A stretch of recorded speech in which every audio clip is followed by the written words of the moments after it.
نفر بعدی. آی دکتر زن من نبرم شام درست کنه نه غذا درست کنه هیچ چیزی اینقدر زیر نزن داد تو مطب من ببینم ببین من زن تو برو خودی گوش بگو. ببین قربون شکلی ماهت بشم شما احتیاج داری به یه سفر پر از فسق و فجور با یه مش رفیقا گت.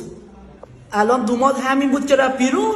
من نمیدونم شما دخترها عقل نداره چشمی دارید این چی بود تو انتخاب کرده بود. یه چیزی بگم ولی هیچکی نگو من خودم روانم به گس انقینا اومدم پیش من چوس ناله کردم.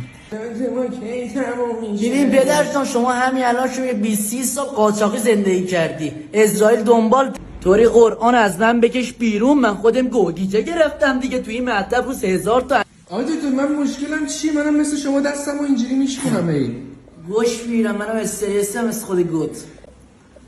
بابات به من زنگ زده میگه من 10 میلیون خرج تو کردم خودکشی کردی باز گو بزنم دم گوشت انبیری نیست دماغ دیگه این گو نخوری و این مشکلات که شما تعریف کردی کار وگوس ما رو سیگاری کردی قربون این دست من خارجیم فقط به پیغمبر. آی دکتر من هر کاری که میکنم فکر میکنم شانسی بوده.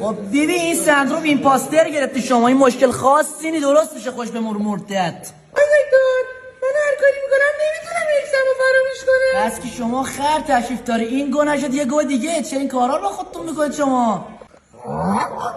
چه سگ تانتی چی میگی؟ دکتر همه رو میخوام گاز بگیرم. در قرآن تو هاری مزمن گرفتی قرم شکل بشم.